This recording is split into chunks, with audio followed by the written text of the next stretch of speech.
నూతన సంవత్సరంలో దేవుని సన్నిధిలో నేను చాలా విషయాలు అడుగుతా ఉన్నా. ప్రభా, నా ఒక్కదానికే కాదు, దేవుని బిడ్డలమైనటువంటి మా అందరికీ కూడా మా యొక్క బాధ్యతని నువ్వు గుర్తు చేయి. మేమేం చేయాలి నీ రాజ్యం కోసం? మొదటిగా మేమేం సిద్ధపరచుకోవాలి? ఎవరైనా సిద్ధపరచాలి? ఏ విధంగా సిద్ధపడాలి? నేను పాంప్లెట్ టైటిల్ చూస్తున్నప్పుడు కీర్తన 42 మొదటి వచనం ఏమని? దుప్పి నీచి వాగుల కొరకు ఆశపడినట్లు దేవా, నాకు నీ కొరకు నా ప్రాణము ఆశపడుచున్నది. దేవుడు మనిషిని తయారు చేసిన తర్వాత, మనిషిని సృష్టించిన తర్వాత అంతకంటే అద్భుతం ఏంటి? మనిషిలో ఆలోచన పెట్టాడు దేవుడు. ఏం పెట్టాడండి? ఆలోచన లేకుండా ఏ పని చేయడు. ఒక రకమైన ఆలోచన కాదు, మనిషికి ఒక రకమైన తెలివితేటలు, అవునా కదా? జ్ఞానము, గొప్ప గొప్ప ఆలోచనలు. ఒక్కొక్కసారి ఆలోచన గురించి ఆలోచన చేస్తున్నప్పుడే మనిషి ఏదన్నా క్రియేట్ చేయగలడు, రిపీట్ చేయగలడు, ఏదైనా చేయగలడు, కానీ ఆలోచన మాత్రం పెట్టలేడు. ఎంత గొప్ప ఇన్స్ట్రుమెంట్, ఏ డివైస్ కనిపెట్టినా కూడా, ఏ వస్తువు కనిపెట్టినా మనిషి ఆపరేట్ చేయకుండా, దాన్ని నొక్కకుండా అవ్వదు. కానీ దేవుడు మాత్రం ఏం చేశాడండి? ఆలోచన పెట్టాడు. ఆ ఆలోచన కూడా మంచి రీజనింగ్ పెట్టాడు, మంచి లాజిక్ పెట్టాడు మనిషికి. ఇది ఎలాగా, అది ఎలాగా, దీని ద్వారా అది ఎలా అవుతుంది, అది ఎందుకు అవుతుంది, అప్పగా ఆలోచన చేస్తూ ఉంటాడు మనిషి. ఆలోచనతో పాటే మనిషికి ఇంకొకటి పెట్టాడు ఏంటంటే ఆశ. ఆశ లేకుండా మనిషి లేకపోతూ ఉంటాడు. మనం అందరం తల్లిదండ్రులు పుట్టాం, కానీ ఇద్దరు మాత్రం దేవుని చేతితో చేయబడ్డారు. ఎవరండి? ఆదాము, అమ్మ. ఆ మొదటి మానవులకు కూడా అవ్వకి ఏం కలిగిందంటే ఆశ కలిగింది. దేని మీద ఆశ కలిగింది? పండు మీద ఆశ కలిగింది. ఆ మొదటి 3 అధ్యాయం చదువుతున్నప్పుడు నాకు అనిపిస్తూ ఉంటుంది, ప్రతిరోజు చల్లని వేళ, చల్లని పూట అంట దేవుడు వచ్చి వీళ్ళిద్దరితో మాట్లాడుతూ ఉన్నాడట. ఆ సాయంత్రం ఆదాము అనగానే, ప్రభు నేను ఇక్కడ ఉన్నానని. కానీ ఒక రోజు మాత్రం వాళ్ళు వెళ్ళలేకపోయారు.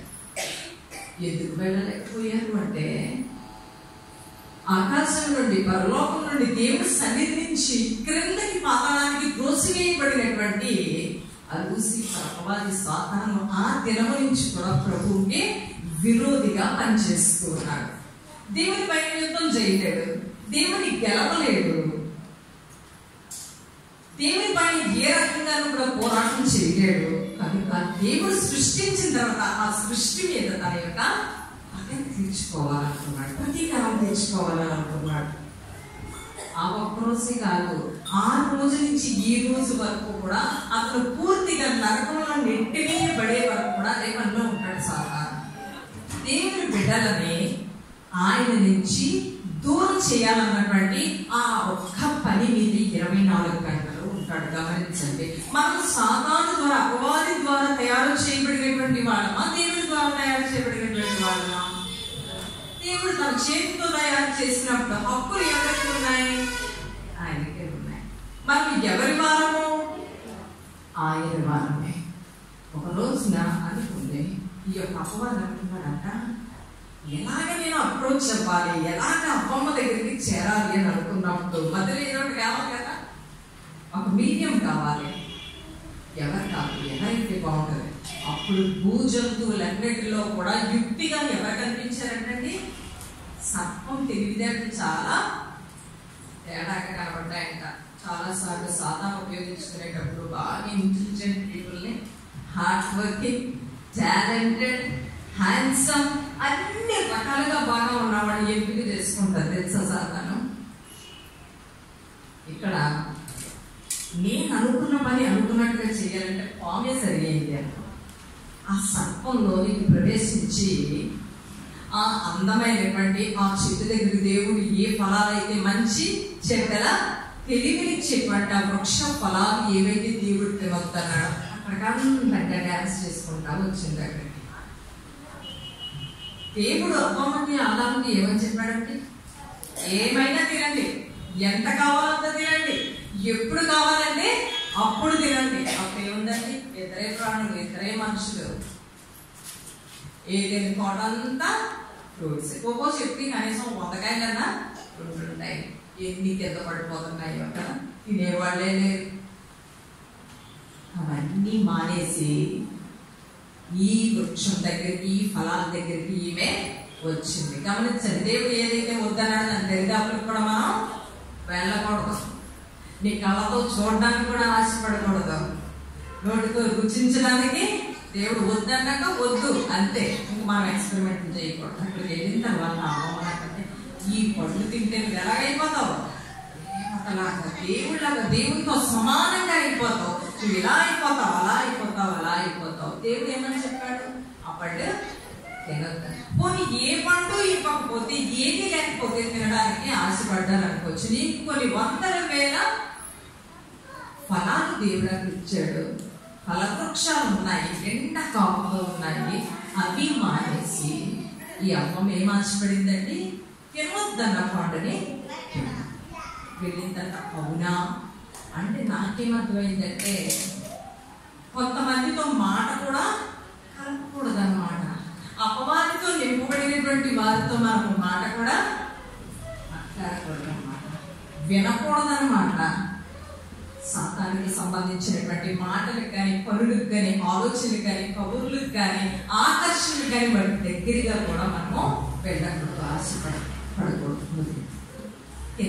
తిన్నా వెంటనే ఎవరున్నారు? అయ్యో అమ్మమ్మని వెతుక్కుని ఉంటాడు, అయ్యో అమ్మ ఇటు వెళ్ళింది, ఇటు వెళ్ళింది అని అలా వెతుక్కుని ఉంటాడు. ఎక్కడెక్కడ మరి ప్రపంచంలో భూమి మీద ఉన్నది చూస్తే ఎక్కడ ఉంది? ఈ యొక్క ఫలముల ఈ వృక్షం దగ్గర ఉంది. ఏం చేస్తున్నారు? పరిగెత్తుకుని వెళ్ళాడు. ఆ వ్యక్తిని ఏం చేసిందంటే భర్త కూడా ఆ సాయంత్రం పూట యెహోవా తండ్రి ఏం చేస్తున్నాడు? అదమ్మా ఎక్కడ అన్నప్పుడు వీళ్ళు ఇద్దరు పరిగెత్తుకుని వెళ్ళారా? లేదు. ఏం చేశారంటే వాళ్ళు దాక్కున్నారంట. దాక్కుని ఏమంటున్నారు? మాకు సిగ్గేస్తుంది, మాకు బట్టలు లేవు. మరి నిన్నటి వరకు తెలియలేదు, ఈవేళ నీకు తెలియజేస్తున్నాడు ఎవడో అని చెప్పేసి దేవుడు అడుగుతా ఉన్నాడు. అడుగుతా ఉంటే అప్పుడు, ఇదిగో నువ్వు నాకు ఇచ్చిన ఈ స్త్రీ ఈ పండు ఇచ్చింది, నేను తినాలి. ఒకళ్ళ మీద ఒకళ్ళు చెప్పుకుంటా ఉన్నాను. ఆ రోజు మొదటి మానవుల దగ్గర నుంచి కూడా ఆశ అనేటువంటిది ఏమి తక్కువ చేశాడని దేవుడు ఆ పాము చెప్పినటువంటి మాటలు విని ఆ పండుగ తిన్నది. ఆశించేనా కాదా? ఆశించే ఏమైపోదామని మేము ఎక్కడ ఉంటున్నాం? రోజు పరలోకం నుంచి వచ్చేటువంటి ఆ తండ్రి దగ్గరికి వెళ్ళిపోవాలని అనుకుందాం. అసలు ఏం జీవితం చూస్తుందని ఆ చుట్టూ ఉన్నటువంటి అవి మాత్రమే చూస్తుంది. ఇంకా ఏం ఆశించాలి, ఇంకా ఏం ఆలోచించాలి? అసలు ఆమె ఏం లేదు. కానీ ఎదుట వారి మాటలు వినిమే పాడైపోయింది, చెడిపోయింది, సృష్టిని అంతటినీ కూడా చెడగొట్టింది. దేవుడు మనిషిలో ఏం పెట్టాడు? ఆశ కూడా పెట్టాడు. మానవుడు మంచి ఆశిస్తాడు, చెడుని ఆశిస్తాడు. మన ఇంటెన్షన్స్, మనలో ఉన్నటువంటి ఉద్దేశాలను బట్టి మన యొక్క ఆశలు ఉంటాయి. పక్క వాళ్ళకి తెలియకపోవచ్చు, ఇంటి వాళ్ళకి తెలియకపోవచ్చు, మన మమ్మీ డాడీకి తెలియకపోవచ్చు, మన పిల్లలకు తెలియకపోవచ్చు. కానీ ఎవరికి తెలుసు? ఏ ఉద్దేశంతో చేస్తున్నాం అనేటువంటిది ప్రతి పని తెలుసు. ఇక్కడ కుమారులు రాసినటువంటి కీర్తన అన్నమాట. ఇందులో మొదటి వచనంలో దుప్పి నీచి మోగుల కొరకు ఆశపడినట్లు. ఇప్పుడు ఏం ఆశపడుతున్నాయి? దుప్పి ఇది ఒక అందమైనటువంటి జంతువు, ఒక సాధువైనటువంటి జంతువు, క్రూర మృగం కాదు ఇది. ఎంతసేపు పరుగులు పెడుతూ ఉంటుంది, చాలా వేగంగా పరుగు పెడుతూ ఉంటుంది. ఈ వేగంగా పరుగెత్తడంలో ఎక్కువ మంచినీళ్ళు కూడా తాగుతాం. మీరు ఎప్పుడైనా ఈ దుప్పి బొమ్మలు చూస్తూ ఉండండి, అవి వంగి నీళ్లు తాగుతున్నట్టుగానే ఉంటాయి. లేదా శత్రువు ఎక్కడ వస్తున్నాడా అని అటు ఇటు చూస్తూ ఉంటాయి, చాలా అలర్ట్ గా ఉంటాయి. ఎక్కడో చిన్న శబ్దం వింటే భూమి అదిరినా కూడా అది ఏం చేస్తుంది? శత్రువు రాబోతున్నాడని పరుగు పెడతాం. దాని కాళ్ళు చాలా బలంగా ఉంటాయి. దాని బాడీ బిల్డప్ ఎలా ఉంటుందంటే చాలా వేగంగా పరిగెత్తేటట్టుగా ఉంటుంది. ఈ దుప్పి ఏం ఆశపడుతుంది అంటండి, బైబిల్లోనే రాస్తాడు. ఏం ఆశపడుతుంది? నీటి వాగుల కొరకు ఆశపడుతుంది. మళ్ళీ కావలసినంత వాటర్ తాగిందనుకో మళ్ళీ చాలాసేపు అది పరిగెత్తగలదు, చాలా వేగంగా పరిగెత్తగలదు. ఇక్కడ దేవుని భక్తులు దేని జ్ఞాపకం చేసుకుంటున్నారు అంటే దుప్పిని జ్ఞాపకం చేసుకుంటున్నారు. అది నీటి వాగుల కొరకు ఎంతగా ఆశపడుతుందో జ్ఞాపకం చేసుకుంటూ పూరుస్తున్నాడు. ఇక్కడ ఏమని? దేవా, నీ కొరకు నా ప్రాణము ఆశపడుతున్నది. నువ్వుంటే చాలు నా దాహం తీరుతుంది, నువ్వుంటే చాలు నా ఆకలి తీరుతుంది, నువ్వుంటే చాలు నాకు ఏ బెంగ లేదు, నువ్వుంటే చాలు నా భవిష్యత్తు గురించినటువంటి ఆలోచన నాకు అక్కర్లేదు, నువ్వుంటే చాలు. దేవా, నీ కొరకు నా ప్రాణం ఆశపడుతుంది. నువ్వు కావాలి, నువ్వు నా జీవితంలో ఉండాలి, నువ్వు లేతే నాకేది జరగదు. ఇలాంటి ఎవరైనా మనతో అన్నారనుకోండి, వెంటనే మన మనసు కలిగిపోదు కదా. ఎవరన్నా ముందు నాకు తోడు, నువ్వు లేకపోతే అవ్వదు, నువ్వు చెయ్యాలి, నువ్వు రావాలి, నువ్వు కూడా ఉండాలి, నువ్వు ఉంటే చాలు. ఇలా అంటే చాలు మనకేమనిపిస్తుంది?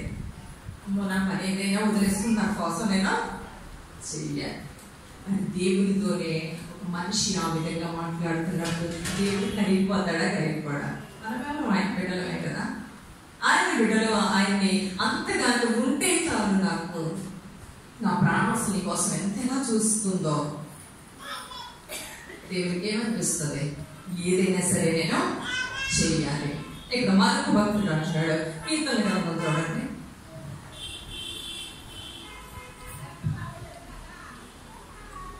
63వ అధ్యాయము 5వ వచనంలో బైబిల్ వారు తెరిచి చూడండి. 63వ అధ్యాయం కీర్తనలో 5వ వచనం. క్రొవ్వు మెదడు నాకు దొరికినట్లుగా నా ప్రాణము తృప్తి పొందుచున్నది, ఉత్సహించి పెదవులతో నా నోరు నిన్ను గురించి గానము చేయించున్నది. ఇక్కడ దావీదు ఒక అరణ్యంలో ఉన్నప్పుడు ఈ యొక్క మాటలు రాస్తున్నాడు. అరణ్యంలో ఎందుకు ఉండాల్సి వచ్చింది? దావీదు రాజుగా అభిషేకం పొందాడు కదా. కానీ యవ్వన వయసులో బాలుడుగా ఉన్నప్పుడే అభిషేకాన్ని పొందాడు. కానీ ఎక్కడ ఉన్నాడంటే అరణ్యంలో ఉన్నాడంట. శత్రువైనటువంటి రాజు అయినటువంటి సౌలు పరుగుతూ ఉన్నప్పుడు దావీదు ఎలాగైనా సరే చంపాలని అనుకున్నప్పుడు ప్రాణాన్ని నిలబెట్టుకోవడం కోసం ఎక్కడెక్కడ దాక్కున్నాడండి? అరణ్యాల్లో, ఎక్కడెక్కడో కేవ్స్ లోను, గుహలలోను, మనుషులకు దూరంగా ఎవరికి చెప్పకుండా దాక్కున్నాడు. అక్కడ ఏమని మాట్లాడుతున్నాడంటే, దేవా నా దేవుడు, నీవే వేకుమని నేను వెతుకుతున్నా, నీ బలమును నీ ప్రభావాన్ని చూడవలనని పరిశుద్ధాలయముందు నేను ఆశతో నీ కట్టు కనిపెట్టి ఉన్నాను. ఇక్కడ దేవుడి బిడ్డ దావీదు అంటున్నాడు, ఆశతో నేను కనిపెట్టి ఉన్నాను. దేని వైపు చూస్తున్నాడంట? పరిశుద్ధాలయమునందు. ఉన్నది ఎక్కడైనా? అరణ్యంలో ఉన్నాడు. పరిశుద్ధాలయంలో ఏం దొరుకుతుంది? వాక్యం దొరుకుతుంది. వాక్యము సమృద్ధిగా దొరుకుతుంది. మన దేవుడు వాక్యమైనటువంటి దేవుడు. ఆ దేవుడి కొరకు, ఆ వాక్యము కొరకు దుఃఖి నీటివారుల కోసం ఎలాగైతే ఆశపడుతుందో నువ్వు నేను కూడా ఖచ్చితంగా ఆశపడాలి. ఇది ప్రతి దేవుని బిడ్డ అనుభవమై ఉంటారు. ఆయన అన్నారు, ఈయన అన్నారు అని చెప్పుకోవడం కాదు. మన హృదయాల్లో ఈ ఎక్స్పీరియన్స్, ఈ అనుభవాన్ని మన జీవితంలో పొందాలంటే మీకు ఎప్పుడైనా కలిగిందా? అప్పుడు నాకు అసలు ఇంట్లో వాక్యం వినాలను, పాటలు వినాలని ఉంది అంటాం, కానీ వాక్యం వినాలని ఉందే అంటామండి. ఎప్పుడన్నా కొంచెం చోట్లయితే చాలా కొన్ని వందల గుండెలు అయితే నేను చర్చకి ఇలాగ వాక్యం చెప్తా ఉంటాను. వాక్యం మొదలట్టుగానే వచ్చేది ఏంటి, అందరూ పాస్టర్ గారు మంచి ప్రయాణం చేస్తారు. ఈ మధ్య కొంచెం చర్చిలో ఏసీలు కూడా పెట్టేస్తున్నారేమో, ఇక చూడండి ఊగుతున్నారు కొంతమంది, మంచిగా నిద్రపోతారు. ఇంకా ప్రసంగం చివరికి వచ్చేసరికి ఫ్రెష్ గా ఉంటారు. ఎందుకు? గుడి తీసేసాను. ఎక్కడికి? గుడికి. నీ ఆశాంత ఏం మీద ఉంది? నిద్రలే ఉంది. ఫ్యాన్ చూసుకొని ఫ్యాన్ కానీ కూర్చుంటారు. ఎందుకు? ఫ్యాన్ తగ్గితే ప్రాణం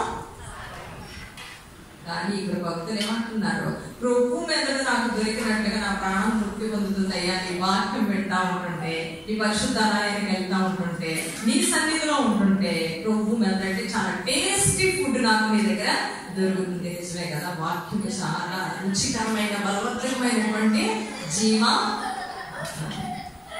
ఆ అనుభవాన్ని వాడు చెప్తా ఉన్నారు.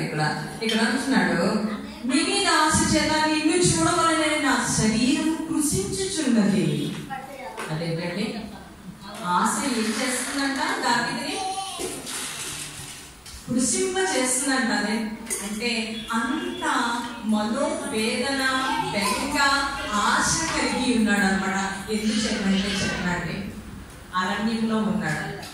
రాత్రనక పగలనక సరైన ఆహారం కానీ భోజనం కానీ లేదు, మందిరము లేదు, సహవాసము లేదు, ప్రార్థన చేసేవాడు లేదు, వాక్యం అతని చేతిలో లేదు. బెంగ పెట్టుకున్నాడు. ఏమంటున్నాడు, నీ మీద ఆశ చేత నిన్ను చూడాలని, నీ సన్నిధికి రావాలని, నీ దగ్గరికి రావాలని నా శరీరము బాబాయ్ కృషించిపోతుంది. ఎలా ఉండాలంటే మనం దేవుని సన్నిధి దూరం అయితే, ఆయన వాక్యం సమృద్ధిగా దొరకకపోతే, ఎప్పుడంటే అప్పుడు దొరకకపోతే బెంగ పెట్టేసుకోవాలంట. మనం ఆయన భూమిలోకి రావాలంట. వాక్యం దొరకకపోతే ఏమవ్వాలంటే బెంగ పెట్టేసుకోవాలి. ఇక్కడ దావీదు అంటాడు, అతని శరీరం ఏమైపోతుందంటండి, కృషించిపోతుందంట. ఎంత చక్కగా వర్ణిస్తున్నాడు. అతని యొక్క అనుభవాన్ని, అతని ఫీలింగ్ ని ఎంత క్లియర్ గా చెప్తున్నాడో చూడండి. ఇక్కడ నీ కృప జీవం కంటే ఉత్తమం. కృషించిపోతే కృషించిపోయింది, జీవాన్ని కూడా కోల్పోతే కోల్పోయింది నా శరీరము. కానీ ఏం కావాలి, నీ కృప కావాలి. కృప ఇస్ ఈక్వల్ టు రక్షణ. ఏంటి, దేవుడు మనకు అనుగ్రహించినటువంటి కృప ఏంటంటే రక్షణ. ఆ రక్షణ పొందుకుంటే మాత్రమే మనము ఆ పరలోక రాజ్యాన్ని స్వతంత్రించుకోగలము. ఇక్కడ చూడండి, నా పెదవులు నిన్ను స్తుతించును, నా మంచం మీద నిన్ను జ్ఞాపకం చేసుకుని రాత్రి జాముల యందు నిన్ను ధ్యానించినప్పుడు. ఇతని వ్యక్తిగతమైనటువంటి అనుభవం ఏంటంటే రాత్రి జాముల యందు ధ్యానిస్తున్నాడంట. మనలో ప్రతి ఒక్కరి అనుభవాలు, ఎక్స్పీరియన్సెస్ చెప్పమంటే రాత్రి జాముల యందు ఆయన వాక్యాన్ని ధ్యానించినటువంటి అనుభవం చాలా చాలా చాలా తక్కువ. అసలు కొంతమందికి ఉండదు. అవునా కదా? మనం కుటుంబంలో మాట్లాడుతున్నాం, దేవుని రక్తంలో కడగబడినటువంటి బిడ్డలు మనం అందరం కూడా కుటుంబం. ఆయన కుటుంబానికి చెందినటువంటి వాడు. కుటుంబంలో ఒకరు బాగోగులు, ఒక్కొక్కరి క్షేమాలు మనం తెలుసుకోవాలి కదా. ఒకరి ఆత్మీయ జీవితాలు మనం ఏం చేసుకోవాలి, బలపరుచుకోవాలి. ఎక్కడ బలహీనతలు ఉన్నాయి, ఎక్కడ షార్ట్ కమింగ్స్ ఉన్నాయి, ఎక్కడ ఈ లోపల సరిదిద్దుకునేటువంటి సమయము, స్థలము కూడా ఇది కదా. మనందరినీ నడిపించేది ఈ యొక్క వాక్యమే. నా మనసు మీద నేను జ్ఞాపకము చేసుకొని రాత్రి జాముల యందు నిన్ను ధ్యానించినప్పుడు. రాత్రి జాముల యందు ప్రతి ఇంట్లో చూడండి, ఎక్కడో చోట చిన్నది వెలుగుతూ ఉంటారు. ప్రతి ఇంట్లో ఏంటంటే అది సెల్ల కదా, చీకట్లోనో అక్కడ ఎవరు చేతులు. ఏ టైంలో అయినా సరే, రాత్రులు అయితే ఈవెన్ కొన్ని చోట్ల మీటింగ్లు జరుగుతున్నప్పుడు చాలా లేట్ అయిపోయినా సరే బయట నుంచి వాళ్ళు ఏం చేస్తూ ఉంటారు, రాత్రి జాములు తర్వాత ఏం చేస్తూ ఉంది, సెలలో ఉంటుంది, ధ్యానించడానికి అవకాశం. ఇక్కడ దావీదు తన అనుభవం చెప్తున్నాడు. ఆ రాత్రి జాములు యందు నేను ధ్యానం చేస్తున్నప్పుడు, నీ వాక్యాన్ని ధ్యానం చేస్తున్నప్పుడు అప్పుడు ఎలా ఉంటుందని, మెదడు దొరికినట్లుగా నాకు దొరికినట్లుగా నా ప్రాణము తృప్తి పొందుచున్నది. ఆశ గారి ప్రాణాన్ని దేవుడు తృప్తి పరుస్తాడు. అసలు ఆశ అనేది ముందు మనలో మొదలవ్వాలి. అది ఇవ్వాలని ఆశ కాదు, నేను చెప్పేది ఆ ఆశ కాదు, ఈ ఆశలు కాదు, దేవుని పైన ఆశ. ఇక్కడ భక్తులు చెప్తా ఉన్నారు కదా, దుఃఖు నీచి బాగుల కొరకు ఎట్లా ఆశపడుతుందో నీ కోసం నా ప్రాణం లాగా ఆశపడుతుందయ్యా. రాత్రి జాముల్లో నీ మాటలు నేను ధ్యానం చేసుకుంటున్నప్పుడు, నేను ప్రార్థన చేసుకుంటున్నప్పుడు, నీ ఆశ్చర్య కార్యాలు నా హృదయ, నా మనసులో నేను వివరించుకుంటూ ఉంటున్నప్పుడు నాకు ఎలా ఉంది, ప్రభు మెదడు దొరికినట్లు. ఇప్పుడు మధ్యాహ్నం మీరు తిన్న బిర్యానీ, చికెన్, తర్వాత బొమ్మడికాయ కూర ఒకటేనా? మీకు తెలుసు అది ఎంత బాగా ఉంటున్నాను కదా. బొమ్మడికాయ కూర ఉండడానికి, కాకరకాయ కూర ఉండడానికి రెడీ అంటే పరిగెత్తుకుంటారు ఇంట్లో వాళ్ళు. అలా కొబ్బరికాయ సాయంత్రం తింటారు. మా అందరికీ తెలిసే జవాబు కదా. అదే బిర్యానీ వాసన వచ్చిందనుకో కిచెన్లో నుంచి కొబ్బరి పెట్టు ఆగిపోతుంది. ఈరోజు కొబ్బరి వెళ్ళిపోవాలి పిలవపోయిన చేస్తాను డైనింగ్ టేబుల్ దగ్గరికి. రుచికరమైనటువంటి భోజనం అనమాట, అంత టేస్టీ ఫుడ్ అనమాట. ఇంక ఈ అనుభవం నాకు ఇంకో ఫుడ్లో దొరకదు. ఆ అనుభవంలోకి మనం వచ్చామో లేదో చూసుకోవాలి. కొన్ని చాలా ఇంట్రెస్ట్గా వింటా ఉంటాం, కొన్ని చాలా ఇంట్రెస్ట్గా వాటి పట్ల ఆసక్తి చూపించి అక్కడ సమయాన్ని ఎక్కువ గడుపుతూ ఉంటాం. మనకు తెలిసి ఏ విషయాలు మనం ఎక్కువ సమయాన్ని గడుపుతూ ఉంటాం. అదే వాక్యం అయితే చెయ్యి తిరిగిపోయి మొగ్గరైపోవాలి. వాచ్ అన్నిసార్లు చెప్తాయి, ఇంకా అదేంటి టైం అయిపోయింది ముగించరండి. అసలు ముగింపుకు సంబంధించిన మాట ఏం మాట్లాడతారు దావీదు గారు. ఏమంటాడు? రాత్రి జాములు అంటే ఇక లేట్ నైట్స్ ఎర్లీ మార్నింగ్స్ ఏం చేస్తాడు? అదే జామునే ఇదే పనిలో ధ్యానం చేస్తాడు. ఎక్కడున్నాడు ఈయన? చెప్పాలంటే మాటలు రాస్తున్నప్పుడు ఆయన అరణ్యంలో ఉన్నాడు. నేను మా ఇంటి దగ్గర మంచం మీద పడుకుని ఉన్నప్పుడు నేను రాత్రి పగలు ఏం చేశాను? ఈ వాక్యాన్ని నిన్ను ధ్యానం చేసుకున్నప్పుడు పువ్వు మెదడు నాకు దొరికినట్లుగా నా ప్రాణం చుట్టుకునేది సహించు పెదవులతో నా నోరు నిన్ను గురించి గానం చేసేది. అతను ధ్యానం చేయడమే కాదు, ఇంకేం చేస్తున్నాడు? గానం చేస్తున్నాడు. ఈరోజు అలాంటి అనుభవంకి ఈ చర్చ్ క్రైస్ట్ గొర్రెపూడి సంఘం ఉంది మొదటి నుంచి కదండి. పాటలతో దేవుని ఘనపరిచారు, ఆరాధనతో ఘనపరిచారు. ఒక స్పెసిఫిక్ టైం, ఈ సమయం అంతా కూడా ఎవరికి ఇచ్చాం? ఆశ, మనసులో ఆశ. ఈ ఆశ ఇలా పోవడానికి వీల్లేదు. దాని ద్వారా కొంత ఆత్మీయమైనటువంటి మేలు ఖచ్చితంగా మనకి, మన కుటుంబానికి, తద్వారా సంఘానికి కలగాలి. మనము సిద్ధపడాలి. ఎందుకంటే రాజ్యం చాలా అందరిగా రాబోతుంది. ఎత్తబడేటువంటి గ్రూపులో మనం అందరం కూడా ఉండాలి. మరి ఈ అనుభవంలోనికి మనం ఉన్నామా లేదా? కాక అంటున్నాడు, నా జీవితం అంతా నేను నేను స్తుతించదును, నీ నామమును బట్టి నా చేతులు ఎత్తెదను, నీవు నాకు సహాయకుడవై ఉంచి నీ రెక్కల చాటున శరణు చొచ్చి ఉత్సాహధ్వని చేశాడు. ఇదంతా నీ యొక్క అనుభవం చెప్తున్నాడు దావీదు. ఇవన్నీ తృప్తికరమైన సంతృప్తికరమైనటువంటి మాటలు. సంతోషంతో అతనికి చెప్పాలంటే అతని జీవితం చాలా కఠినంగా ఉన్నప్పుడు, అతని జీవితం కష్టంగా ఉంది, ఒంటరిగా ఉన్నాడు, ఒంటరిగా దాక్కుంటున్నాడు, పరిగెడుతున్నాడు. అతని కుటుంబం చాలా పెద్దదే, అతని ఇంటి వారు, బంధువులు, అతని వంశం వారు ఎంతో మంది ఉన్నారు. కానీ జీవితంలో అతను పోరాటం ఒంటరిగా జరుగుతూ ఉంది. అందరిలోనూ లేడు అన్నారు కదా. మనం సంతోషంగా ఉంటాం, మన చుట్టూ పని ఉంటే అంత ధైర్యం కదండి, అవునా కదా? ఇంకా పెద్ద పెద్ద సంఘాలు అసలు 10,000 మందిని చూసి చాలా సంతోషంగా ఫీల్ అయిపోతూ ఉంటారు. ఎందుకంటే బాబాయిలు అందరూ ఉన్నారు. కానీ ఆత్మీయ జీవితం మనం ఒంటరిగా పోరాడాలి. ప్రభు కూడా చూసేది అదే. ఈ ఒంటరి జీవితంలో నువ్వు ఎలా ఉన్నావు? దావీదు అనుభవం చాలా అద్భుతంగా ఉంది. ఈ యొక్క ఆశ భక్తులకే కాదు, ప్రతి ఒక్కరికి దేవుని గురించినటువంటి ఆశ చిగురించాలి, పుట్టాలి, స్ప్రౌట్ అవ్వాలి లోపల. ఇవేళ వరకు లేనట్లయితే ఈవేళ నుంచి అయినా ప్రభువును గురించినటువంటి ఆసక్తి మొదలవ్వాలి. ఒక చిన్న ఇన్సిడెంట్ చెప్తాను. లూకా సువార్త 19వ అధ్యాయం. ఇక్కడ ఒక వ్యక్తి కూడా దేవుని చాలా ఆశపడ్డాడు చూడడానికి. 19వ అధ్యాయం. ఆయన సంచరించి ఎరికో పట్టణంలో ప్రవేశించి దాని కూడా వచ్చిందని, ఇదిగో సుంకపు గుర్తుదారు ధనవంతుడైన జక్కయ్య అని పేరు గల ఒకడు యేసు ఎవరో అని చూడగొరేడు కానీ పొట్టివాడైనందున జనులు గుంపు కూడి ఉండుట వలన చూడలేకపోయాను.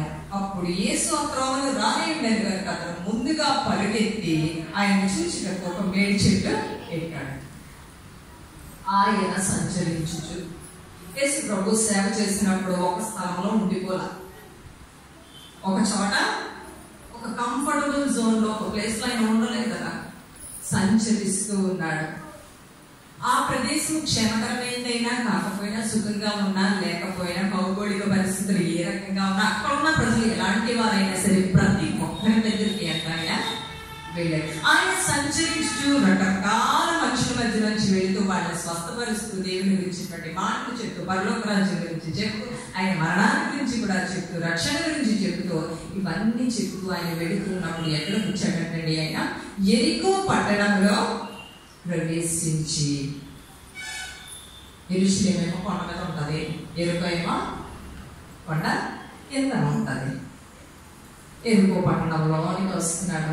ఒక దారి గుండా ఆయన ప్రయాణం చేస్తున్నప్పుడు అక్కడ అతను ఉన్నాడు, సొంతకు గుర్తుదారుడు. అతను అక్కడ ట్యాక్స్ కలెక్టర్, ఒక ఏసీటీఓ అంటాడు, అంటే పన్ను వసూలు చేస్తాడు. మరి అక్కడ పోస్ట్ ఎలా వచ్చిందో నాకు తెలియదు, కానీ ఆ రోజుల్లో నేను అనుకుంటున్నాను ఒక మోడర్న్ సొసైటీ అని అనిపించింది. మరి ట్యాక్సే కలెక్ట్ చేస్తున్నారు అని అంటే అడ్మినిస్ట్రేషన్, జ్యుడిషియల్ సిస్టమ్ అంతా కూడా అప్పుడు చాలా బాగా ఏర్పడింది అని అనుకుంటున్నాను నేను.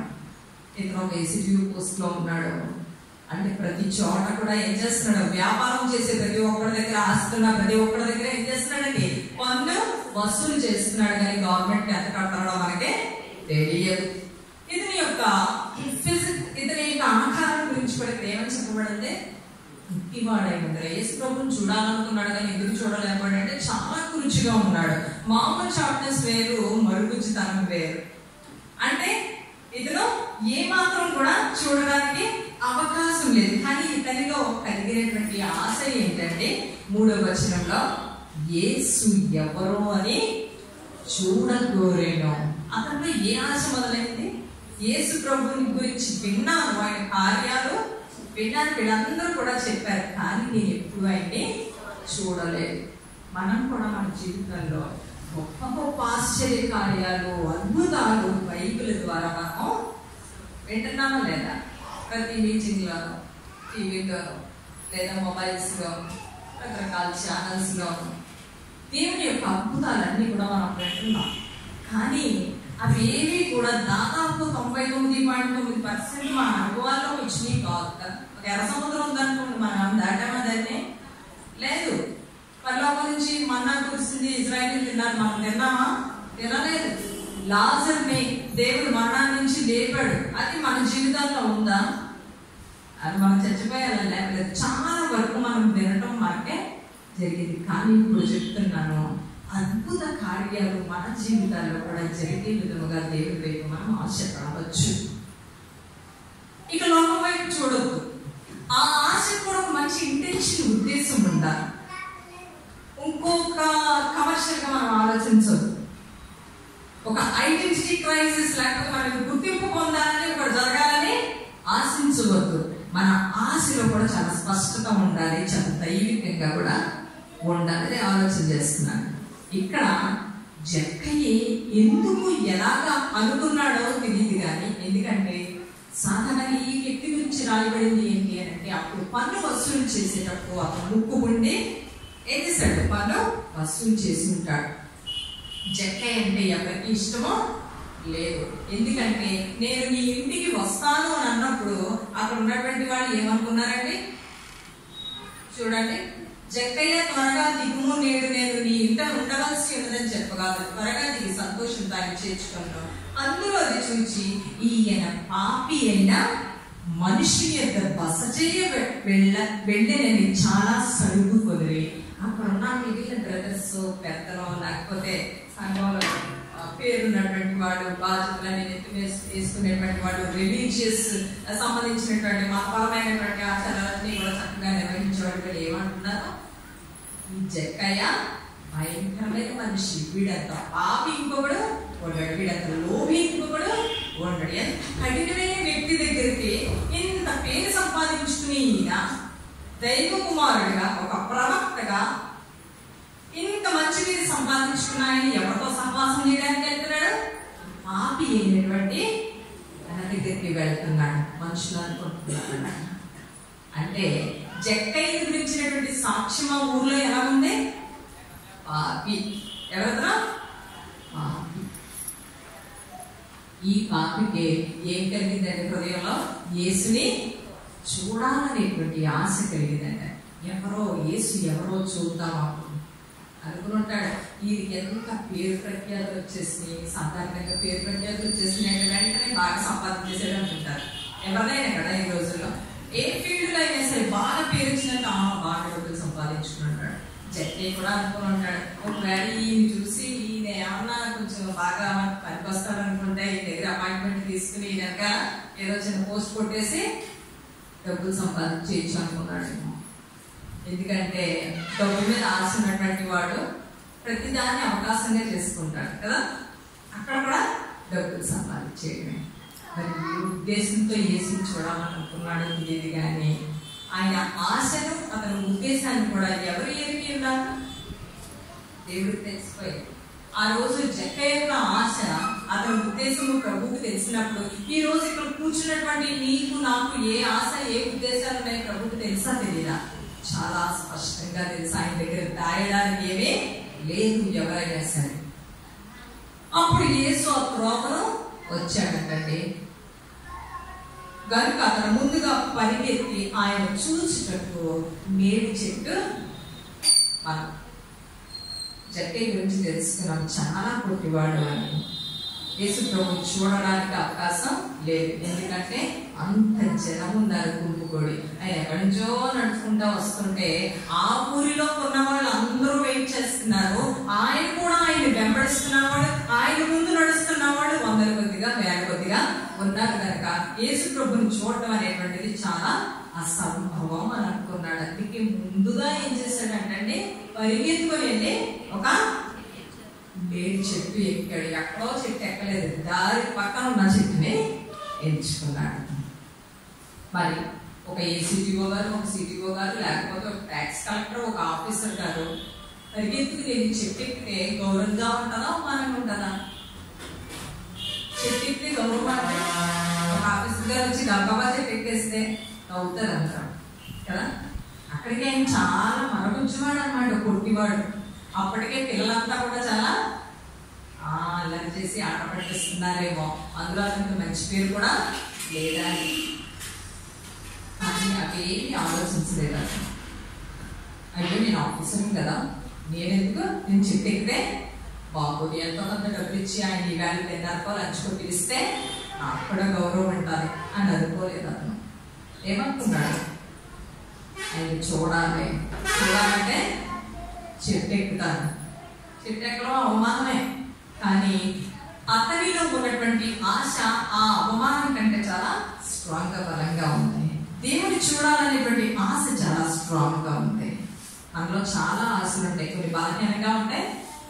కొన్నిసార్లు ఏమనుకుంటాం అది మీటింగ్కి వెళ్ళకపోతే ఏమైంది, మరి ఒక మంచి ఫాస్ట్ గారు ఒక మంచి పెద్ద అవుతాడు, బాగా స్కాన్ చేసి చెప్పి ఆయన అవుతాడు, ఆ మీటింగ్కి వెళ్ళచ్చు. అక్కడ ఆశ ఏమైపోయింది?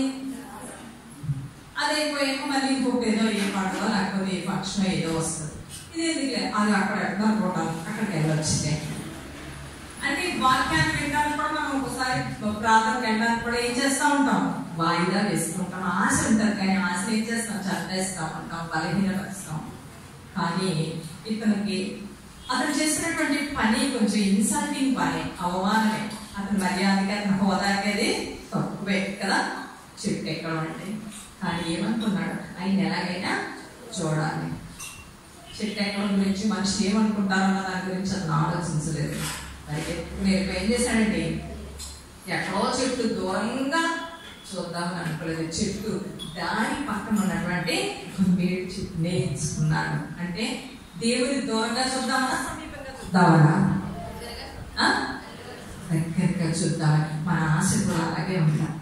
దేవుని కార్యాల పట్ల, దేవుని పనుల పట్ల, దేవుని సన్నిధి పట్ల, దేవుని సన్నిధికి సంబంధించి వాక్యానికి సంబంధించి ఏదైనా సరే కొంతమంది ఎలా ఉంటారంటే లాస్ట్ లో కూర్చుంటారు, చప్పట్లు కూడా కొట్టరు. అంటే మౌనవ్రతం పాటించేటువంటి విశ్వాసం ఉంటారు. కొంతమంది నోరెక్కరు, ఏమంటే స్తుతించరు దేవుని, బైబిల్ తెచ్చుకోరు, దూరంగా ఉంటారు. దూరంగా ఉంటే దేవుని యొక్క జీవనంలో దేవుని ఆశీర్వాదాలు, దేవునితో ఉన్న కనెక్షన్ కూడా అదే విధంగా దూరంగా ఉంటుంది. అంతే కదండి. సిగ్నల్ ఉన్నప్పుడు బాగానే ఏర్పడతారు, సిగ్నల్ లేకపోతే సిగ్నల్స్ కూడా చాలా క్లియర్ గా ఉండాలి మనకి కదా. ఆయన మాట్లాడేటప్పుడు వినగలిగేటట్టు ఉండాలి, మనం మాట్లాడేటప్పుడు ఆయన సన్నిధిని చేరే విధంగా ఉండాలి. ప్రభు ఆ మార్గం గుండా వస్తున్నాడు, కానీ ఆయనకి తెలుసు పాపి అయినటువంటి ఒక మనిషి తన కొరకు మిగిలిన ఎందుచేత అక్కడికి పరిగెత్తుకుంటా గుంపుకుంటా వచ్చారో తెలియదు, కానీ జక్కయ్య మాత్రం ఎలా వచ్చాడండి, ఆశతో ఆయనను చూడాలనే వచ్చాడు. చెట్టు ఎక్కాడు. ఆ హృదయం దేవునికి తెలిసిపోయింది. నడుస్తున్నాడు ఆయన, వెనకాల వందల కొద్ది వేల కొద్ది జనము. ఆ ఊరిలో పర్టికులర్ గా ఆ నుంచి ఏం చేశారు? రోడ్డు మీదకే వచ్చేసారు. నడుస్తున్న మనిషి ఒక్కసారి ఏం చేశాడు? ఈయన వేడి చెట్టు కింద ఆగాడు. జక్కయ్య గుండెలో రాయి పడిపోయింది. అంతే కదా, ఏదో చాటుగా చూసి ఈ సంగతి ఏంటో చూద్దాం, అసలు ఈయన ఎలా ఉన్నాడో ఏంటో, ఎనకాల ఎంతమంది ఉన్నారు, ఎలాంటి బట్టలు వేసుకున్నాడో అనుకుంటున్నాడు కదా, అసలు ఏంటి ఈ సంగతి చూద్దాం. కానీ ప్రభు ఏం చేశాడంటే కరెక్ట్గా అదే స్థలానికి వచ్చి అదే అందరూ ఆగిపోయారు. తెలియదు, ఎవరికేం తెలియదు కదా నేను ఎందుకు ఆగాడు, నేను ఎందుకు ఆగాడు అసలు తెలుసా? అంటే ఈయన కొరకు ఆశపడినటువంటి, ఈయన కొరకు ఎదురు చూస్తున్నటువంటి ఒక వ్యక్తి చాలా దగ్గరలో ఉన్నాడని తెలుసు. అతని యొక్క జీవితం కానీ అతను కానీ దైవ సంబంధంగా దేవుడిని పోలి ఏమాత్రమో లేదు. కానీ అతను ఆశపడ్డాడు. సరే చూద్దామని. కానీ దేవుడు ఏం ఆశపడ్డాడు తెలుసా? ఈ పాపని తన బిడ్డగా చేసుకోవాలని ఆశపడ్డాడు. ఈ పాపని తనకి సొంతం చేసుకోవాలి అని అనుకున్నాడు. తనకి ఇష్టమైనట్లుగా చేసుకోవాలని అనుకున్నాడు. అందుకే చెట్టు దగ్గరికి వచ్చి పైకి చూసాడు. అన్నాడు ఏమంటున్నాడు? కన్నులు ఎత్తి చూచి యేసు ప్రభు ఆ స్థలానికి వచ్చి ఎలా ఏమయ్యా పైకి ఎక్కువ కిందకు అని అంటారు కొంతమంది కదా. మొహం చూడకుండా మాట్లాడతారు కొంతమంది, విప్పులు చూసి ఎటో మాట్లాడతారు కొంతమంది. అంటే నెట్టు నాకు అంత లెక్కలేదు అని అనమాట. కానీ యేసు ప్రభు ఎప్పుడు కూడా ఒక మంచి మోడల్ గానే బ్రతికాడు. అందుకని చాలా ఇష్టం. ఇది అనుకుంటాను నేను. దేవాది దేవుడు అయ్యింది కన్నులెత్తి పైకి చూశాడు. ఈయన కింద ఉన్నాడు, పాప ఎక్కడ ఉన్నాడు? పైకి ఉన్నాడు. నువ్వు ముందుకెళ్ళి మీతో మాట్లాడాలి అన్నాడా? ఇప్పుడు మనమైతే కొంచెం ఇదైతే చాలా అసలు ఎక్కడ ఉంటాం కదా. కానీ యేసు ప్రభు అక్కడికి వచ్చి నాకు కన్నులెత్తి చూసి అంటాడు, జక్కయ్య త్వరగా దిగు. కొంతమంది పెద్దవాళ్ళు లేకపోతే కొంచెం అన్ఎడ్యుకేటెడ్ మామూలుగా ఉన్నటువంటి వాళ్ళు ఎలా అంటూ ఉంటారు. నేనే చూస్తాను కొంతమంది. ఒక పెద్ద పాస్టర్ గారు, ఒక చిన్న పాస్టర్ గారిని ఎలా ఏంటి, ఎలా ఉంటుంది సంఘం, సేవ ఎలా ఉంది అట్లా మాట్లాడతారు ఎక్కడన్నా. నువ్వు 100 సార్లు అందుకే అడగాలి కదా. నువ్వు మాట్లాడే విధానాన్ని బట్టి ఎదుటివాడికి ఆ ప్రేమని పొందుకోవాలి. వాడు ఇద్దరు వాడు ప్రేమించగలిగి ఉండాలి అని అంటాను. ఆయన అలాగే ఇట్లా మాట్లాడుతున్నాడు అనుకున్నాను. అలా ఏంటి అంటున్నాడు. అప్పుడు 45 ఏళ్ళు ఉంటాయి. కానీ ఇక్కడ ప్రభు ఏం చేస్తున్నాడండి? జక్కయ్య త్వరగా దిగుమో అంటే ప్రభు మన పేర్లు కూడా ఎదిగి అన్నమాట. మన గర్భంలో రూపింపబడకముందే ఆయన మనల్ని ఎరిగి ఉన్నటువంటి వాడు. పిండముగా రూపింపబడకముందే నిన్ను ఎరిగాడు. నీ ఎడల గొప్ప ప్రణాళికలు, నీకు ఏదో ఒక మంచి చేయాలి, నీకు ఎక్కడో పెట్టాలని ఆయన ఆశ. మనం ఒకటి ఆశిస్తాం, కానీ ఆయన మన విషయంలో ఆశించదు. ఇంకా చాలా గొప్పగా ఉంటుంది. అవునా కదా? నేను అనుకుంటాను, అయ్యో నేను ఎంతో బలహీనంగా ఉన్నాను. ప్రతిసారి ఒక మీటింగ్ వెళ్ళినప్పుడు మా ఇదే లాస్ట్ మీటింగ్ ఇంకా నేను వెళ్ళాను అనుకుంటాను. చాలా సార్లు వెళ్ళాను. అది నాకే తెలుసు. అంటే ఎవరికి చెప్పాను కానీ మీటింగ్ లో చెప్పేసాను. కానీ నేను కామెంట్ ఐ కాంట్ గో. 2020 నేను ఫుల్ రెస్ట్ తీసుకోవాలి, నేను ఫుల్ ట్రీట్మెంట్ తీసుకోవాలి, ఐ డోంట్ గో ఎనీవేర్ అన్నానంటే సాయంత్రం కాల్ వచ్చింది మీటింగ్కి రావాలంటే. నేను రానట్టగా ఉందా? ఎవరికి లోపడిపోయినా, రాజేష్ గారికి కూడా లోపడిపోయినా వెళ్ళమంటే వెళ్ళాలి. అంటే అలాగే లేదు ఎక్కడ చూడటాలుగా. అవునా కదా?